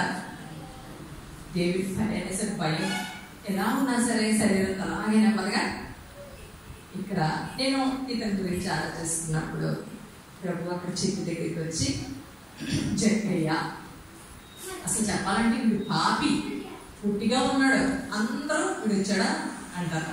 అమ్మో వెళ్తున్నాడు అలాగా కదా, వీడు లేనాడు అలాగే అంటారు కదా, రకరకాలుగా అంటా ఉంటాడు. కానీ ప్రభు ఎలా పెంచాడు? జక్కయ్య మనం పేరు పెట్టి మర్యాదగా సువర్ణమ్మ గారు, శారమ్మ గారు, పుష్పలత గారు అని పిలిస్తే మనకి ఎంత సంతోషం. అవునా కదా? వెటకాలంగా పిలిచారనుకోండి, అదొకలాగా మనకి కోపం కలుగుతుందా లేదా, బాధ కలుగుతుందా లేదా, చిరాకు వస్తుందా లేదా, ఇంకొకసారి మన సహవాసానికి కానీ మన స్నేహానికి కానీ అక్కడికి కానీ మనం వెళ్ళడానికి ఇష్టపడము. మరి కుమారుడు అసలు ఆయన పుట్టికే చాలా తగ్గించుకున్నాడు కదండి. ఆయన పుట్టడం, ఆయన సేవ, సిలువకి ఎక్కే వరకు కూడా ఆయన తను తగ్గించుకుని మౌనంగా, ఆయనకు అన్ని ఎబిలిటీ, సొంత శక్తి, సామర్థ్యత అన్నీ ఉన్నప్పటికీ కూడా ఏమి రానోళ్ళలాగా, ఏమి చేయలేనోళ్ళలాగా గమనించండి. ఒక మాట అనడం రాని వాళ్ళగా మౌనంగా ఉన్నాడంట. ఆయన్ని చేతులు కట్టేసి మరి కొరడాలు కూడా అంత భయంకరంగా ఆయన వీపునంతా చాలు వచ్చేలాగా కొట్టినా కూడా, ముఖం మీద ఉమ్ము వేసినా కూడా, ఇక్కడ అన్ని కొట్టేసిన, నెత్తి మీద మన కిరీటం పెట్టి, ఇంకా దుర్భాషలు, చెడ్డ మాటలు, నేను రక్షించుకో ఇలా రకరకాలుగా అంటున్న మాటలు రాని వాళ్ళగా మౌనం వహించాడంట. క్రీస్తు స్వరూప్యంలోనికి, క్రీస్తు సంపూర్ణతలోనికి మార్చబడుతున్న మనము కూడా క్రీస్తు పోలి ఉండాలి. ఈ మధ్యకాలంలో నేను చాలా కోపము, మాటలు తిరిగి అటువంటి కూడా మొత్తం అసలు బంద్ చేసేసాను నేను. ఏంటి, యేసు ప్రభువులకు మార్చబడకుండా ఆయన రాజులు, ఆయన బిడ్డలకు మనం ఉండలేము కదా. ఇంకో అవతారం అయితే అక్కడ ఏమన్నా ఉండలేము. యేసు ప్రభువులాగా జీవించి ఆయన వల్లే ఉన్నప్పుడు ఈ లోకం మనల్ని ఏమి ఐడెంటిఫై చేయక్కర్లా, మనకి సన్మానం చేయక్కర్లా. ఈ లోకంలో అప్పాడు ఎంత అయిందా అని అనక్కర్లేదు. తను దేవుని దగ్గర నుంచి ఆయన ఎంపిక, గుర్తింపు పొందాలి అని అంటే ఖచ్చితంగా ఆయన వల్లే జీవించాల్సిందే. జక్కయ్య ఏమంటున్నాడు, ఎందుకే ఇతను జక్కయ్య ఒక ఆశతోనే వెళ్ళాడు. ఏంటి, కేవలం ఆయన్ని చూసి మళ్ళా వచ్చేద్దాము అని అనుకున్నాడు. కానీ ఒక గొప్ప ఛాన్స్ అన్నమాట. అతను ఊహించినటువంటి ఒక మంచి అవకాశము, దీవెన దొరికింది. ఏంటంటే అది, ఆయన చూసి కిందకి దిగు అని ఇంకేం మాట్లాడాడు ఆయన. అతను జక్కయ్య త్వరగా దిగుము, నేను నీ ఎంట ఉండవలసి ఉన్నది. సడన్ గా ఈ ఊర్లోకి ఎవరైనా ఒక మినిస్టర్ గారు, లేకపోతే జగన్ గారు, ఇంకెవరన్నా అలా వచ్చి మీ ఇంటికి వస్తానండి నేను అని అన్నారు అనుకోండి. మీలో ఎవరినైనా ఏం చేస్తారంటే మీరు, అయ్యో పోయి ఇక చూడండి, మీకంటే ముందు మీడియా వాళ్ళు మీ దగ్గర ఉంటారు, కెమెరాలు పట్టుకుంటే అవి పట్టుకుంటే మీకంటే ముందు వెళ్ళిపోతారు అంటే. అవునా కదా. ఆ రోజున జక్కయ్యతో నేను ఈరోజు మీ ఇంటికి వస్తాను. ఆయన స్వరమే ఎంతో ఆదరణ ఇచ్చే స్వరం, శాంతిని ఇచ్చే స్వరం, నెమ్మదిని ఇచ్చే స్వరం. జక్కయ్య కిందకి ఈ రోజు నేను మీ ఇంటికి వస్తాను. అసలు యేసు ప్రభుని తన ఇంటికి ఆహ్వానించే పరిస్థితి ఆయనదే కానేగా. దేవుని ఎంపిక ఎంత గొప్పగా ఉంటుందో ఆలోచన చేయండి. అవునే కదా. మన ఎంపికలు చాలా చిత్రంగా ఉంటాయి కదా, రకరకాలుగా ఉంటాయి. ఇక ఆయన చెప్పుకుంటే టైం వేస్ట్, దేవునికి మహిమ కూడా కాదు కనుక ఏమి చెప్పాలి నేను. ఇక్కడ ఆ ఊర్లో చాలా మంది పరిశుద్ధులు ఉండొచ్చు కదా, నీతిగా బ్రతికే వాళ్ళు ఉండొచ్చు, ధర్మశాస్త్రాన్ని 100% పాటిస్తూ ఉండేటువంటి వాళ్ళు ఉండొచ్చు, దేవుని గౌరవిస్తూ దేవుడు అంటే ప్రాణంగా బ్రతికే వాళ్ళు కూడా ఉండొచ్చు. కానీ దేవుని ఏర్పాటు, దేవుని ప్రణాళిక, దేవుని కార్యాలు ఎంత గొప్పగా ఉంటాయో చూడండి. అప్పటి నుంచి ఇది చాలాసార్లు చదివిన తన మైండ్ మార్చుకున్నారు. వాళ్ళు ఎంత మంచుకున్నారు, ఇలా అంత మంచుకున్నారు, వీళ్ళు ఎంత గొప్పవాడు, అంత గొప్పవాడు, అవి బాబాయ్ ఆయన పరిశుద్ధులు, ఎంత నీతిమంతులు అనేవాళ్ళతో కాకుండా పడిపోయిన వాళ్ళు, చెడిపోయిన వాళ్ళు, ఈ లోకం చేత పాపి అని ముద్ర వేసుకున్న వాళ్ళ దగ్గరికి మనం ఏం చేయాలండి? ఖచ్చితంగా వెళ్ళాలి, వాళ్ళని ప్రేమించాలి. ఇంకా పొడిసి పొడిసి పొడిసి లేకపోతే ఇంకా పెద్ద పెద్ద కెమెరాల్లో అని చూపించే కంటే బ్రదర్కి మంచిది కాదు, సిస్టర్ ఇది మంచిది కాదు, ఇలా అయితే సేవ పాడైపోతారు, ఇలా అయితే మన విశ్వాసులందరినీ ఏమనుకుంటారు, ఆ విధంగా చెప్పాలి. చాలా ఆలోచన చేశాను దీని గురించి నేను. ఏ విధంగా, ఎందుకంటే మంచి వార్త ఇప్పుడు చాలా స్లోగా వెళ్తుంది, కానీ చెడ్డ వార్త మాత్రం ఎంత స్పీడ్గా వెళ్ళిపోతుందో. దానికి మళ్ళీ ఆ ఎసెన్స్ లో ఈ ఎసెన్స్ లో అయ్యి పూసి ఇంకా చాలా బాగా ఇంట్రెస్టింగ్ అనేది చెప్తారు న్యూస్ ని. కానీ ఇక్కడ జక్కయ్య, నిజంగా జక్కయ్య చూసి అందరూ రోజు వీడెదురొచ్చాడే బాబు అనుకునే వ్యక్తి, కానీ ప్రభు అతని ఇంట్లోనికి వెళ్ళడానికి ఇష్టపడ్డాడు. వెంటనే జక్కయ్య మనసు హృదయం ఎలా ఉంటుందంటారు? అయ్యో బాబాయ్, ఆ చెట్టు మీద నుంచి పప్పుని ఎలా దిగాడో, ఎంత స్పీడ్ గా దొరికి కింద పడ్డాడా అని అనుకుంటాను నేను. కంగారు వచ్చేద్దా లేదా? యేసు ప్రభు ఆ రోజు అతని ఇంటికి వస్తానంటే వెంటనే కిందకి దిగాడంటండి. దిగి ఏం చేస్తున్నాడు? అతడు త్వరగా దిగి సంతోషముతో ఆయన చేర్చుకొని అనుకుంటాను కిందకి దిగ్గా ఒక పెద్ద హక్కు ఇచ్చేస్తుంటాడు యేసు ప్రభుకి అని అనుకుంటా. ఆయనేమో ఇంత ఎత్తు, ఇతనేమో ఇంత గట్టిగా కాళ్ళు నడుము గట్టిగా పట్టేసుకుని ఉంటాడు. రానైనా పరలోకంలోకి రావడానికి నేను సరిపోను, తీసుకెళ్తానని సంతోషంగా తీసుకునేవాడు. చేర్చుకున్న అందరూ అది చూసి ఈయన పాపి మనిషిని ఏదో బస చేయబేడని చాలా సడుపుకునేది. యేసు ప్రభు సేవలో కూడా ఇలాంటివన్నీ కూడా చాలా చుట్టుపక్కల ఉండేటువంటి మనుషులు విమర్శ రూపంలో చూసి ఇలా చేస్తున్నాడేంటి, నేను ఇక్కడికి వెళ్తున్నాడేంటి, ఆయనతో మాట్లాడుతున్నాడేంటి, ఒక్కడే నువ్వు దగ్గర ఈయనతో మాట్లాడుతున్నాడేంటి. దేవుడు మన ఒకటా, మనం పాపులు కదా, నువ్వు చేసినట్టు దేవుడు చేయాలనుకుని నువ్వు నీ బట్టిపోతావు, నువ్వు ఆలోచన చేయకూడదు. ఆయన దేవుడు కదా, మనం ఆలోచించినట్టుగా ఆయన చేయడు, ఆయన ఆలోచన ప్రకారం మన జీవితాన్ని వెళ్ళాలి. హల్లెలూయా. అయితే వెంటనే సడుగుడు ప్రారంభమైపోయింది. ఎక్కడైనా ఒక కార్యం జరగనియండి, మనుషులు ఏం చేస్తారు, సడగడం ప్రారంభిస్తారు. వాళ్ళు అనుకున్నట్టు జరగకపోయినా, వాళ్ళకి అర్థమైనట్టు మనం లేకపోయినా ఏం చేస్తారంటే సడుగుడు ప్రారంభిస్తారు. ఖచ్చితంగా ఇక్కడ సడుగుడు మొదలు పెట్టేశారు. ప్రభు తండ్రి కార్యాలు నెరవేర్చడానికి వచ్చాడు కనుక ఆ సడుగుడుని ప్రభు లెక్క చేయడం. ఆ వ్యక్తిని తీసుకొని ఆయనతో పాటు జక్క ఇంటికి వెళ్ళాడు.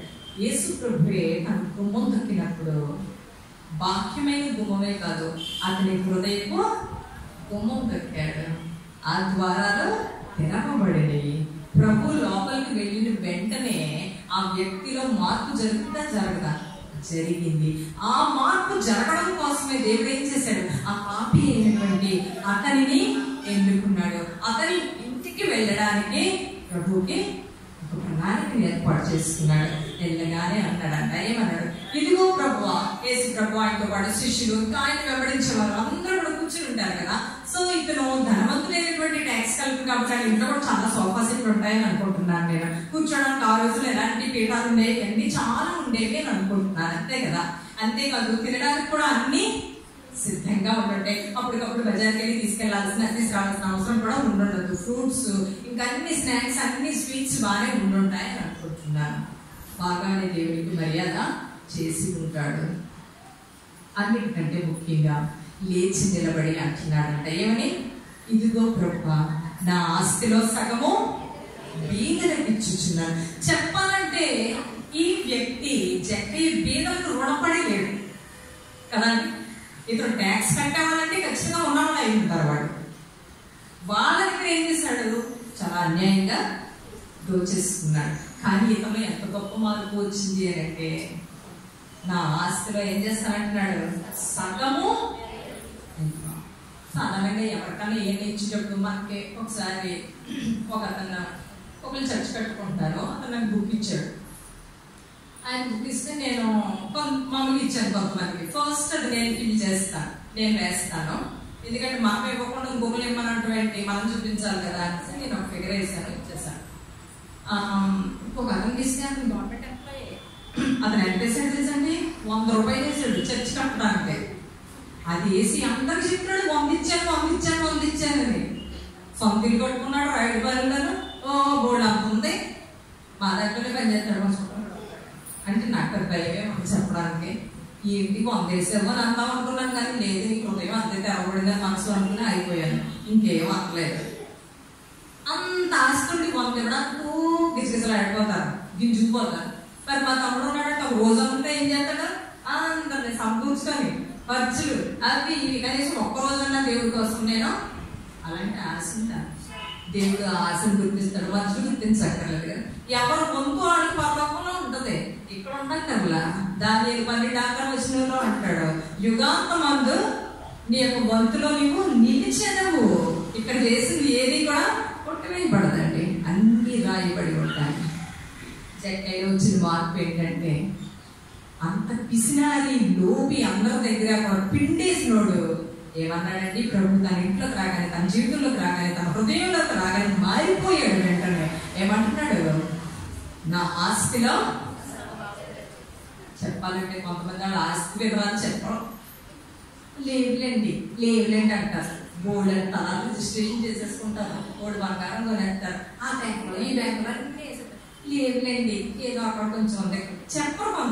కొంతమంది కొంచెం ఉంటే 5 ఎకరాలతో 20 ఉందండి అక్కడ అంటారు. ఇలాంటి రకాలు కూడా ఉంటారు. కానీ ఇతను ఇక్కడ ఏమంటున్నాడు, నా ఆస్తిలో సగం ఇచ్చేస్తానంటున్నాడండి. ఎంత జనరస్ అయిపోయాడు. ఒక్కసారిగా అతని హృదయం చూడండి ఎంత విశాలం అయిపోయిందో అనుకుంటున్నాను నేను. ఆ తర్వాత అంటున్నాడు, నేను ఎవరి వద్దనైనను అన్యాయముగా దేనినైనా తీసుకుని ఎడలా అతనికి ఎందుకు ఇస్తానంటే తిరిగి 4 గంటలు మరియు మరలా తిరిగి చెల్లిద్దునని. తీసుకున్నా ఇచ్చేస్తానంటాం వేరు, తీసుకున్న వాటికి 4 గంటలు అంటే ఎంతగా మార్పు చెందింది. అంటే అతను ఇంకేమీ ఉంచుకోదలచలేదు. ఎందుకంటే ఎవరు వచ్చేసారు అతని జీవితంలోకి? యేసు ప్రభు వచ్చేసిన తర్వాత ఇంకేమే ఉంచుకోవాలంటే లోకానికి సంబంధించి ఏవి కూడా ఖాళీ చేసి పడేస్తూ వాటి మీద ఇంట్రెస్ట్ తగ్గిపోతున్నాడు. అసలు ఉండే చూడండి అతని ఇంట్రెస్ట్ ఎంత డ్రాస్టిక్ చేంజ్, ఒక గొప్పదైనటువంటి మార్పు వచ్చింది అతని ఇంట్రెస్ట్ లో కదా. అతని ఆశ ఏంటి? దేవుణ్ణి చూడాలనేటువంటి ఆ చిన్న ఆశ అతని జీవితాన్ని మార్చేసి. It's great thing, a big testimony, ఒక పెద్ద సాక్ష్యం అన్నమాట. అంటున్నాడు ఎవరి దగ్గర దేవుడు అడిగాడా, జక్కయ్య నీ గురించి నాకు తెలిసింది, నీ కూడా కంప్లైంట్ చేశారు, నువ్వేంటి ఇలాగంట కదా అని ఎవరైనా చెప్పారు యేసు ప్రభుకి? పోనీ యేసు ప్రభు అడిగారా జక్కయ్యని, మరి నేను నీ ఇంటికి వచ్చాను, నువ్వు మారకపోతే ఎలా చెప్పు, నువ్వు మారకపోతే ఏం సాక్ష్యం ఉంటుందో చెప్పు అని అన్నాడా? లేదు. అతను అతనే అంటున్నాడు. అతనిలోనే ఒక గొప్ప మార్పు, దాని రిపెంటెన్స్ అంటారు, పశ్చాత్తాపం అనేటువంటిది ఇంకొకరు కలుగు చేస్తూ వచ్చేది కాదు. హల్లెలూయా. దేవుని కార్యం జరిగిన వెంటనే దేవుని మీద ప్రేమ పుట్టగానే, దేవుని మీద ఇంట్రెస్ట్ పుట్టగానే, దేవుని మీద ఆశ పుట్టగానే దేవుడే అని అనుకున్నప్పుడు ఆటోమేటిక్ గా మార్పు అనేటువంటిది రావడం జరుగుతుంది. ఇంతకు మార్పు రావడానికి 10 సంవత్సరాలు పట్టిందా? లేదు. వెంటనే యేసు ప్రభు అతని కుమ్మం తొక్కగానే అతనిలో మార్పు జరిగింది. ఆస్తిలో సగం పేదలకి ఇచ్చేసి ఇంతకు ముందు అన్యాయంగా తీసుకున్న వాళ్ళకి 4 గంటలు ఇచ్చేస్తే జక్క దగ్గర ఎవరు ఉంటారా? ఏమీ ఉండదు. గమనించి మనం ఒకసారి వెళ్ళి క్యాలిక్యులేట్ చేసుకుంటే జక్క ఏమనుకుని ఉంటాడంటే, యేసు ప్రభు నా జీవితంలో ఉంటే చాలు. He want to empty himself, everything empty himself. అతను తానే ఖాళీ చేసేసుకుంటున్నాడు. ఇంతకాలం దేనినైతే మొక్కాడో, ఆరాధించాడో, విగ్రహంగా చేసుకుని పూజించాడో, ఆ డబ్బుని, ఆ ధనాన్ని, ఆ ఆస్తిని, దాని అంతటి ఏం చేస్తున్నాడు? ఇప్పుడు తీసేస్తున్నాడు, ఇచ్చేసి పడేస్తున్నాడు. తన దగ్గర ఉంచుకోదలచలేదు అంటున్నాడు. అందుకు యేసు అప్పుడు ప్రభు మాట్లాడుతున్నాడు. అతను మాట్లాడేసిన తర్వాత నిలబడి అందరిలో కూడా చెప్తున్నాడు. అప్పుడు యేసు ప్రభు అంటాడు, ఇతరును అబ్రహాము కుమారుడే, ఎందుకనగా నేడు ఈ ఇంటికి రక్షణ వచ్చి ఉన్నది. రక్షణ వచ్చి ఉన్నది అని దేవుడు ఎప్పుడు చెప్పగలిగాడు తెలుసా? ఎప్పుడు చెప్పగలిగాడు? జక్కయ్యలో మార్పు వచ్చిన తర్వాత. యేసు ప్రభుకి అన్ని అతిథి మర్యాదలు చేసేసి, సన్మానాలు చేసేసి, నెత్తిపై కిరీటం పెట్టేసి, ఇంకేంటో ఇచ్చేసి టైటిల్స్ ఇచ్చేసి, ఇంకేదో ప్రకటించేసి, యేసు ప్రభుకి అన్ని ఇచ్చేసి, ప్రభు మా ఇంటికి వచ్చాను, నీకు చాలా థ్యాంక్స్ అని చెప్పి పంపించేస్తే రక్షణ వచ్చినట్టు అక్కడికే కాదు. దేవుడు ఏది కోరుకుంటున్నాడో ఆ మార్పు జక్కయ్యలో వచ్చింది. అందుకే ప్రభువు ఇతని గురించి సాక్ష్యం చెప్తున్నాడు. ఏమని? ఇతను కూడా అబ్రహాము కుమారుడే, ఇతను కూడా వాగ్దానాలకి అర్హుడే, ఇతను కూడా రక్షణకి అర్హుడే, ఇతను కూడా పరలోక రాజ్యం ఉంది అని అంటున్నాడు. ఎందుకంటే ఈ ఇంటికి ఈవేళ రక్షణ వచ్చింది. అంటే ఏంటంటే జక్కయ్యలో మార్పు వచ్చింది. జక్కయ్య మారాడు, నా బిడ్డ అయ్యాడు. ఆ మాట ప్రభువే సాక్ష్యం ఇస్తే ఇంకెవరైనా అడ్డు తగలగలరా? మనలో చిన్న ఆశ ఉండాలి, వాక్యం వినాలని, చిన్న ఆశ ఉండాలి, దేవుని సన్నిధికి వెళ్ళాలని, చిన్న ఆశ ఉండాలి, దేవుని చూడాలని, ఆయన కార్యాలు చూడాలని, ఆ కార్యాలు మన జీవితాల్లో చాలా ప్రస్ఫుటంగా ప్రజలకి కనపడాలనేటువంటి ఆ ఆశ ఎంత తీవ్రంగా ఉండాలి అని అంటే, పిల్లలెవరిని పట్టించుకోకుండా చెట్టు ఎక్కాడు చూసారా?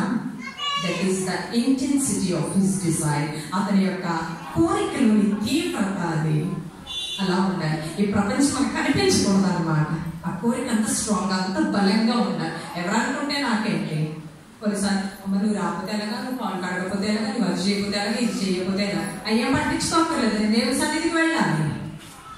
ఈ ఆశ ఉన్నట్లయితే ప్రభు మన గురించి సాక్ష్యం ఇస్తాడు. ఈమె కూడా అబ్రహాము కుమార్తె, ఈమె కూడా అబ్రహాము కుమార్తె. ఎందుకంటే ఈ ఇంటికి రక్షణ వచ్చింది. అసలు నా మెయిన్ పర్పస్ ఏంటి తెలుసా? దేవుడే అక్కడ నశించిన దానిని వెతికి రక్షించడం కోసమే మనిషి కుమారుడు. అక్కడ సడుగు ఉన్నవారు ఉన్నారు చూసారా? ఏంటి అక్కడికి వెళ్తున్నాడు ఈయన? ఆ ఇంట్లోకి వెళ్ళాడేంటి? బాబు అత్త ఏంటి? అతనితో తింటాడు. అక్కడ ఇలా మాట్లాడతారు మొక్కలు ఇలా పెట్టి. వాళ్ళకి ఆన్సర్ చెప్పాడు దేవుడు ఇక్కడ ఏమని? మనిషి కుమారుడు అంటే తన గురించే చెప్పుకుంటున్నాడు. ఈ లోకానికి ఎందుకు వచ్చాడు? నశించిన దానిని. అంటే ఎవరు నశించిపోతున్నారట? జక్కయ్య నశించిపోతున్నాడు. వీరందరూ చాలా మంచోళ్ళు, నీతిమంతులు, ప్రేయర్ఫుల్, హోలీ పీపుల్, సెయింట్లు, ఇంకా చాలా చెప్పుకుంటా ఉంటారు కదా. మేమంతా మీకోసం రాలేదమ్మా, నేను ఎవరి కోసం వచ్చాను? మా జక్కయ్య మరి మానవులకు బతుకుతున్నాడు, మీరే కదా పేరు పెట్టారు అతనికి. అతన్నే రక్షించడం కోసం నేను. అప్పుడు ఎవరికైనా ప్రశ్నించుకుంటే ఎవరెక్కడ నశించిపోతున్నారో ప్రతి ఒక్కరికి క్లియర్ గా కదా మనం చెప్పొచ్చా? చెప్పక్కర్లేదు, ఎవరికి వాళ్ళకి తెలుస్తుంది. ఈ రోజున ఒక్క విషయం మనం ఆలోచించి, అందరి గురించి ఆలోచించి అలసిపోకండి. ఎవరి గురించి ఆలోచించుకుందాం. ఈరోజు ఎవరు ఆత్మీయ జీవితాల గురించి అలా ఆలోచించుకుందాం. మనం లైన్లో పడిపోతే మన కుటుంబాలనే లైన్లో పెట్టేసుకోవచ్చు.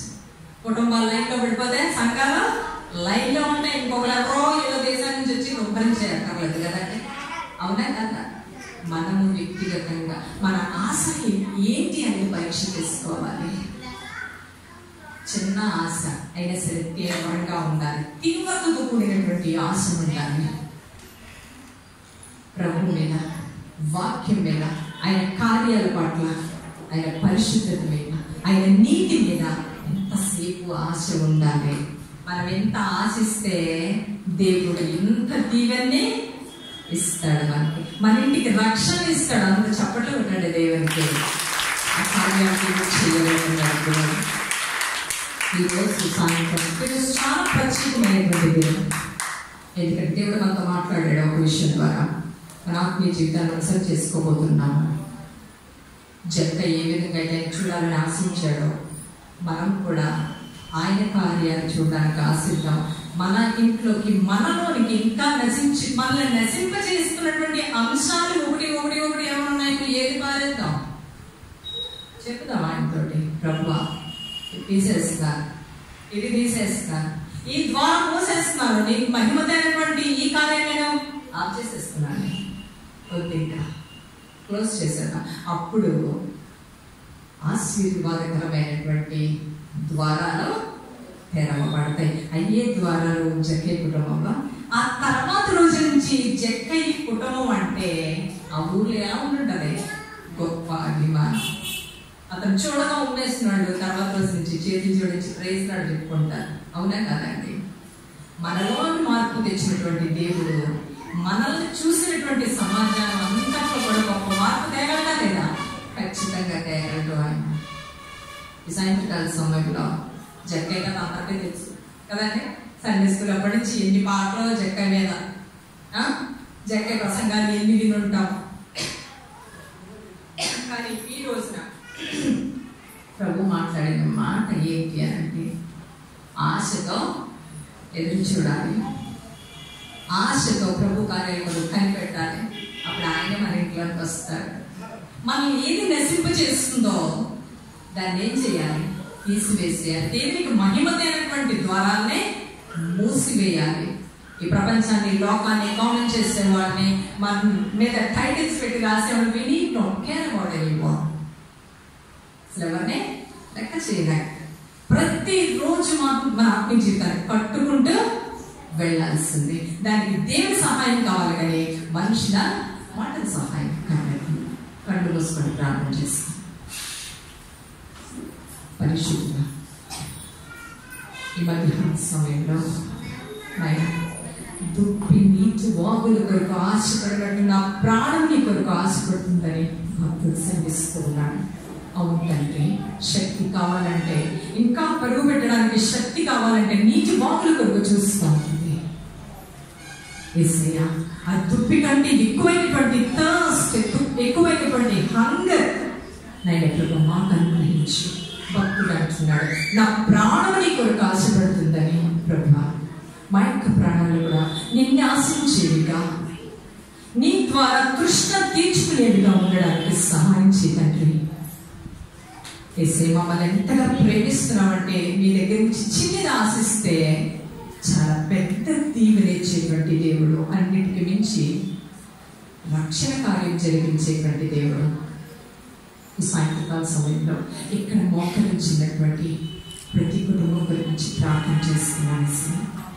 ప్రతి స్త్రీ కొరకు, యవనస్తుల కొరకు, చిన్న బిడ్డల కొరకు, స్త్రీ కొరకు, పురుషుల కొరకు, ఇంపాక్ట్ టీం కొరకు, నా కొరకు, నా కుటుంబం కొరకు ప్రార్థన చేస్తున్నాను తండ్రి.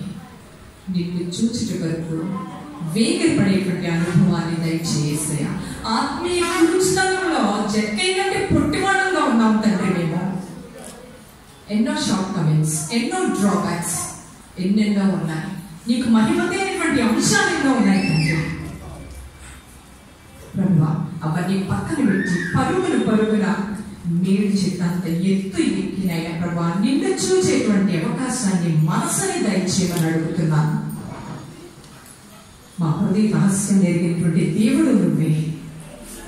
మా హృదయంలో ఏం ఆలోచించుకొచ్చినామో వెలుగుతూ మా ముందు వచ్చి నిలిచి ఉండేటువంటి దేవుడు, పేరు పెట్టి పిలిచినటువంటి దేవుడు యేసయ్య. నీ ప్రణాళికలు గొప్పదండి. ఈ సాయంత్రకాల సమయంలో ఇంపాక్ట్ మినిస్ట్రీస్ లో గొప్ప కార్యం చేయబోతున్నాడు. ఇంకెలా ఉన్నాను వేలాదిగా నాయన తండ్రి ఆత్మను రక్షింపబడేలాగా సహాయం చేసి స్థానిక సంఘం కొరకు, సంఘ కాపరి కొరకు, సంఘస్థుల కొరకు, కుటుంబం కొరకు ప్రార్థన చేస్తున్నాను. నూతనమైనటువంటి కార్యాలు ఈ 2020లో జరిగించడానికి ప్రభావం కోరుకున్నాం. ఎన్నో వందనాలు. వీరి ద్వారా, వీరి సాక్ష్యముల ద్వారా, జీవితాల ద్వారా, గొప్ప అద్భుతాల ద్వారా ఈ ఊరిలో ఉన్నటువంటి వాళ్ళందరూ నేను ఎరుగులాగా సహాయం చేయండి. ఎన్నిక లేనటువంటి నన్ను, బలహీనరాలైనటువంటి నన్ను, ఓటుకుంటున్నటువంటి నన్ను ప్రభువా నీ యొక్క ఇన్స్ట్రుమెంట్గా నన్ను చేసుకున్నాను తండ్రి. నీకు వందనాలు, స్తోత్రాలు. ఎన్నిక లేని దాన్ని అయినప్పటికీ ప్రభు నన్ను నిలబెట్టుకున్నాను. అయోగ్యురాన్ని కనికరించవు నాయన తండ్రి. నీకు వందనాలు, స్తోత్రాలు. ఇక్కడ నిలబడి అవకాశాన్ని ఇచ్చావు, అర్హతనిచ్చావు. నీ పాదాలకు వేరే వందనాలు చెల్లించుకుంటూ ఇదే కార్యక్రమం అంతటిలోనైనా ప్రభు చేసినటువంటి ప్రతి పని సేవ అంతటి నూరంతులుగా దీవించి ఆశీర్వదించమని అడుగుతూ యేసు నామమున ప్రార్థించి వేడుకుంటున్నాను తండ్రి. ఆమేన్.